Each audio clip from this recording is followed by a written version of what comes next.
Good evening to our viewers watching on television and those joining us online across our social media platforms.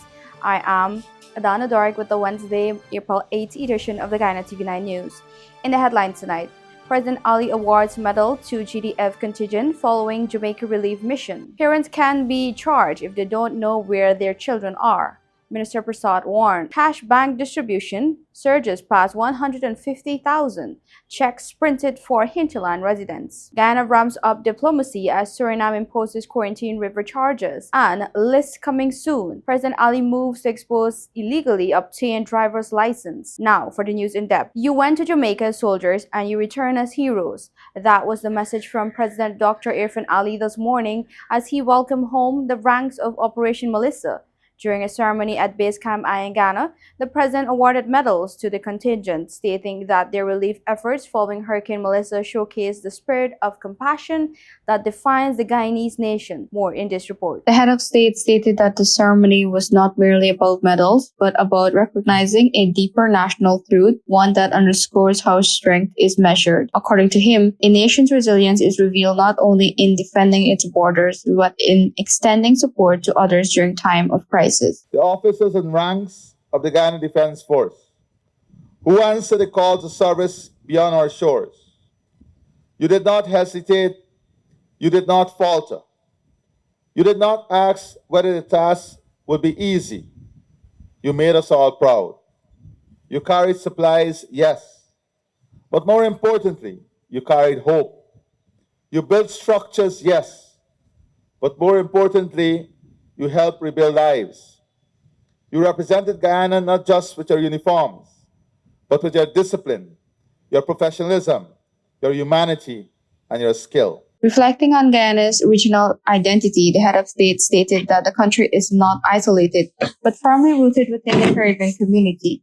According to him, the devastation caused by Hurricane Melissa in Jamaica was not a distant, but a shared Caribbean tragedy that demanded immediate action and solidarity. The president stated that Guyana's swift response was driven not by obligation, but by conviction and commitment to its regional family. According to him, the humanitarian mission served as a powerful demonstration that the Caribbean is a united force, bound by shared history and mutual responsibility. Turning attention to global realities, the head of state stated that the increasing intensity of natural disasters is a sobering reminder of the climate crisis. According to him, small island states remains disproportionately affected, with single events capable of reversing years of development and progress. President Ali further stated that Guyana remains steadfast in its commitment to environmental protection and climate advocacy. According to the head of state, safeguarding natural resources and pushing for global climate justice are essential to ensuring the survival and sustainability of the region. Our humanitarian and disaster relief mission to Jamaica was a living expression of regional solidarity. It was a declaration that the Caribbean is not just a geographic space, but a united community of nations that stand together in times of adversity. It reaffirmed that our bonds are not rhetorical, they're real, resilient, and responsive. In honoring the Guyana Defense Force, the head of state stated that the troops exemplify professionalism, humanity, and courage throughout the mission. According to him, their efforts not only delivered aid, but restored hope and dignity to affected communities, reinforcing Guyana's standing as a regional leader in humanitarian response. Adana Dor, Guyana TV9 News. President Mohammed Irfan Ali says the government is moving closer to exposing those linked to illegally obtained driver's license, with a list of persons already being finalized. Speaking on the sidelines of an event, the head of state said the issue remains a top priority, with authorities working daily to ensure accountability and restore confidence in the licensing system. Here is more. What you will see very soon is a list published of persons who will be asked to come in to explain themselves. So I know that that list has been prepared.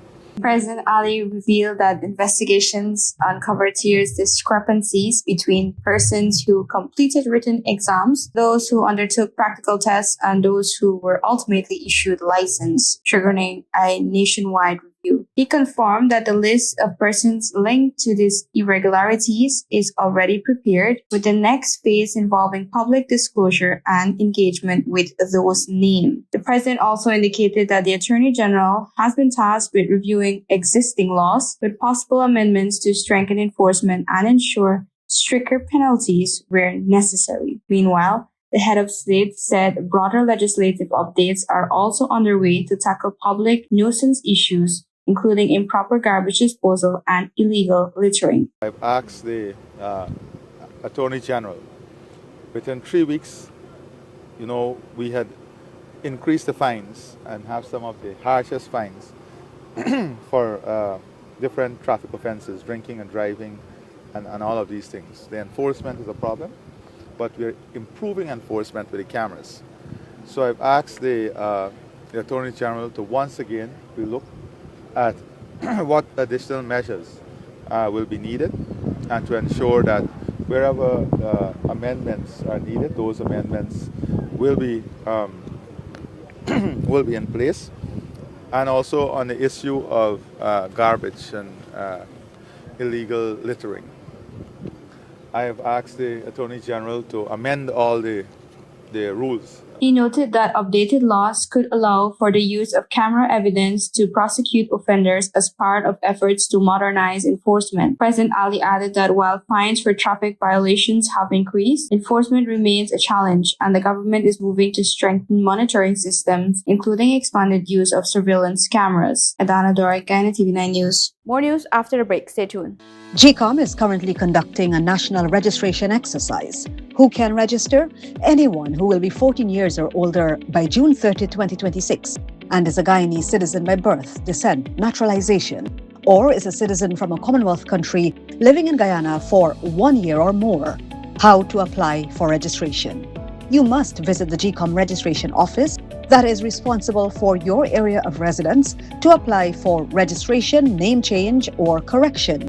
You must have the following source documents as might be relevant: original birth certificate or valid Guyana passport for new registration, original marriage certificate and original birth certificate in the case of a name change by marriage, original deed poll and original birth certificate in the case of a name change by deed poll, original naturalization certificate and original birth certificate or valid passport in the case of naturalization. This registration exercise will end on May 29, 2026. You need to apply for a transfer if you now live at a different address than the one you were registered at. For more information, contact the GCOM on 225-027729 or visit www.gcom.org.gy. GCOM is currently conducting a national registration exercise. Who can register? Anyone who will be 14 years or older by June 30, 2026, and is a Guyanese citizen by birth, descent, naturalization, or is a citizen from a Commonwealth country living in Guyana for 1 year or more. It is the civic duty and legal responsibility of all Guyanese who meet the eligibility criteria to apply for registration. By so doing, you will be ensuring that you are issued a national identification card and be included in the official list of electors for future elections, provided you meet all eligibility criteria. This registration exercise will end on May 29, 2026. You need to apply for a transfer if you now live at a different address than the one you were registered at. For more information, contact the GCOM on 225-027729 or visit www.gcom.org.gy. Welcome back. You're watching Guyana TV9 News Bulletin. Parents could face criminal charges if they fail to know where their children are, warns Human Services Minister Vindhya Prasad amid a rise in missing children. This warning follows reports of 11 missing children in just 2 months. More in this report. Minister Prasad is calling on parents and guardians to take full responsibility for knowing where their children are at all times. She also issued a stern warning to adults who engage in sexual activity with minors, reminding them that statutory rape laws in Guyana are strict and the long arm of the law can catch anyone exploiting children under 16. Parents who are aware that their children are at risk or with older men can also face criminal charges for negligence. Do you know the law provides that parents and caregivers can be charged for negligence? They can be charged if they know that their child is going with big men, adults, sleeping out, having a relationship with older people. The law provides that once a parent knows, a caregiver knows, an adult knows, you can be charged. The minister stressed that statutory rape laws protect children under 16 and any sexual activity with minors is a serious criminal offense. She emphasized that the law targets both perpetrators and negligent guardians and reminded the public that prevention starts at home. You know, for the men out there, and I'm going to say it, the men, the perpetrators, the adult men who are going with these little girls and sleeping around with them, anything under the age of 16 is statutory rape. I ain't got no two ways about it. Once that child speaks up and does the forensic interview and calls you out, you will get yourself in trouble. The law is very clear. It's statutory rape. You could get yourself jailed. So just stop it right now. Highlighting a broader solution, Prasad said child safety requires a multi-agency approach, combining efforts from families, schools, welfare officers, and law enforcement. She reminded parents that every school has a welfare officer, a resource they can use to monitor children's well-being, intervene early, and access support. Community engagement and vigilance are central to Prasad's message. She encouraged parents, teachers, and community leaders to work together to prevent children from being lured or exposed to dangerous situations, emphasizing that no single agency can do it alone. And parents, you have to know your children. What's going on in their life? Are you talking to them? Are you understanding what their problems and challenges are? Do you know who are the people they have around them? Do you know where they go? Are they going to school when you send them? These are things. And I want to tell you, all the schools have welfare officers. And if you are concerned about making sure your child is in school, develop a good relationship with the teachers, the headmistress, the welfare officer, so that you know your child is in school. We have to take ownership of this and responsibility and accountability comprehensively. It's no one agency, it's no one person, it's everybody. And that responsibility and accountability will start at home. With missing children on the rise, Prasad's message is clear. Adults must be vigilant, use school and community resources, and act immediately if children are at risk. The law holds both guardians and perpetrators accountable, underscoring that child's safety is a shared responsibility and no one is above the law. President Irfan Ali has pledged to step up advocacy to resolve the ongoing dispute over Suriname's new maritime fees on the Quarantine River. Speaking on the sidelines of a GDF event today, the president emphasized the need for reciprocity and the diplomatic dialogue, noting that Guyana is actively engaging Suriname's authorities daily to protect cross-border trade and the interests of the local private sector. More in this report. President Dr. Mohammed Irfan Ali signaled urgency on Wednesday, emphasizing that the issue has captured the government's full attention. Speaking on the sidelines of an event, he made it clear that the administration is not treating the matter lightly, with constant monitoring and action underway. That is an ongoing discussion. There are some changes that are occurring, but as you know, it's a more broader issue now that we're discussing. What I think also, though, is I've asked the Ministry of Foreign Affairs to assemble a team to have an in-house education on all our borders. Behind the scenes, Guyana's diplomatic machinery is already in motion. The Ministry of Foreign Affairs has taken the lead, managing formal communications and guiding strategies discussions unfold between the two neighboring states. The president hinted that stronger measures are imminent, suggesting that Guyana is preparing to elevate its advocacy if needed. He added that in the coming days, the government will intensify its advocacy efforts to resolve the matter, signaling a more assertive phase of engagement. I think this is critical because the media plays an important role in terms of national security, especially when it relates to border issues.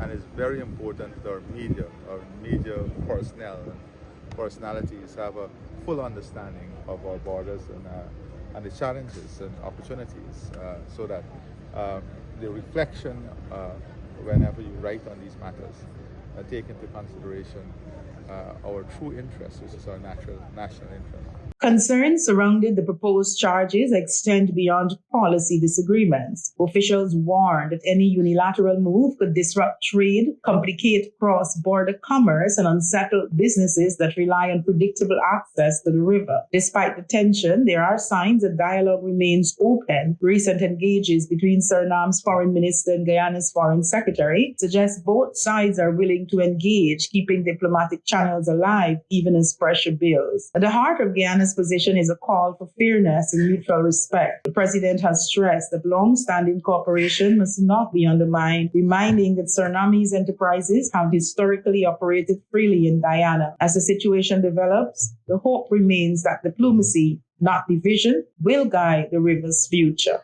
More news after the break. Stay tuned.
Want to place your death announcements and in memoriam messages on Channel 9?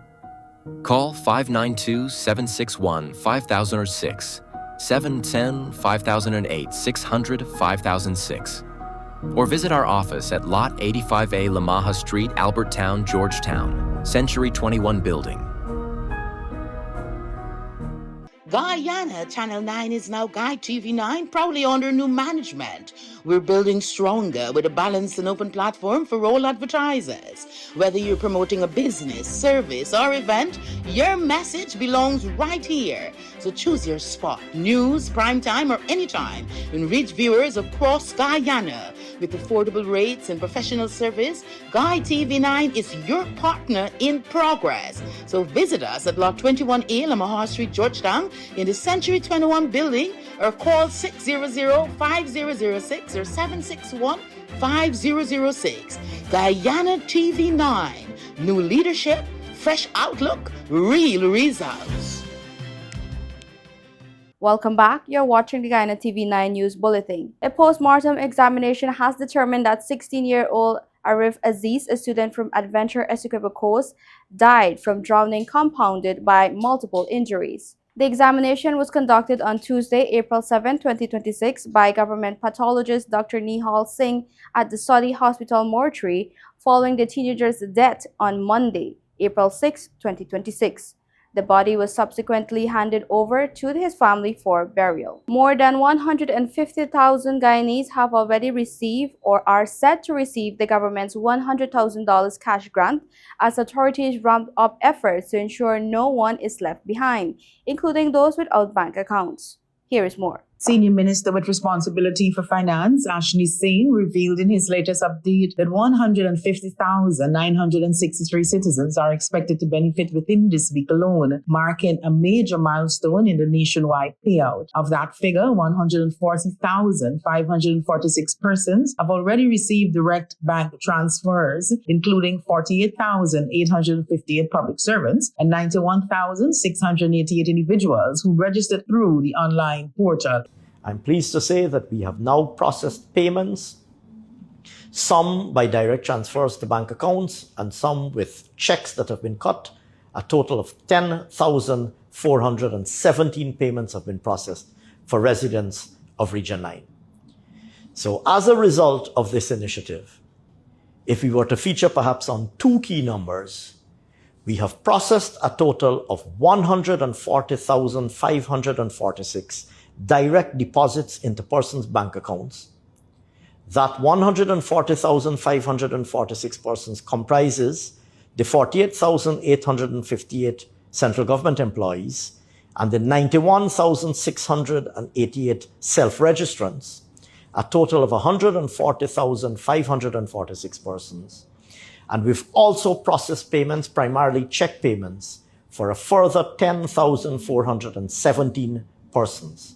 That gives us a total of 150,963 cash grants that have been processed. But in a significant push to reach more vulnerable and remote populations, the government has also rolled out check payments for residents without access to banking services, particularly in hinterland communities. So far, 10,417 checks have been printed for Region 9 residents, following direct instructions from President Dr. Irfan Ali to ensure that citizens in areas without banking infrastructure are still able to access the grant. Dr. Singh said teams have already been deployed to assist with registration in these communities and will continue expanding their reach to other hinterland regions, as well as to shut-ins across the country, ensuring broader inclusion. Just like we did with Region 9, we're going to be rolling out a similar special registration exercise for every other hinterland region. Because, like I said, we recognize the peculiarities of the hinterland. That's the first additional special announcement that I'd like to make. Secondly, as I've previously indicated, I think I mentioned this last week, we're going to be rolling out a special initiative to assist shut-ins, persons who are unable to leave their homes, perhaps because they're elderly or they're otherwise incapacitated. We're going to be coming to your homes and assisting shut-ins, registered shut-ins. We've generated a database of shut-ins from the old age pension and NIS databases, and we're going to be providing special home-based support for these persons. And thirdly, we're going to be establishing some help desks in several locations countrywide so that citizens can come in who, for one reason or another, were unable to complete their self-registration. They can come in and they can obtain assistance from persons who have been specially trained to be able to complete the registration process online. The initiative forms part of a wider government push to combine digital payments with underground support, balancing efficiency with accessibility. Authorities are also encouraging citizens to open bank accounts to facilitate faster transactions in the future, but maintain that alternative systems like check distribution will remain in place to guarantee full coverage. With help desk already operational and more expected to be rolled out in communities nationwide, the government says the goal is clear: deliver the 100,000 cash grant to every eligible Guyanese, regardless of location or access to banking services. Turning to regional news, Denisha Delancey, 29, of Miami, was fatally shot while vacationing in St. Martin. She had met a local man at a nightclub and left with him. Hours later, both were found dead in his vehicle. Police believe that the man was the target of a hit and Delancey was an unintended victim. Internationally, following an 11th-hour diplomatic effort brokered by Pakistan, President Donald Trump announced a suspension of attacks on Iran for 14 days. The deal aims to reopen the Strait of Hormuz for commercial shipping, which had been at the center of a military standoff.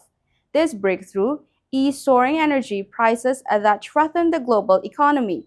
Experts view Pakistan's mediation as a major diplomatic shift, offering a brief window for both nations to negotiate a lasting de-escalation. Those are our major headlines for tonight's newscast. For more trending stories, follow us at our Facebook, TikTok, and YouTube platforms at GYTV9. I am Adana Dark. Thanks for watching.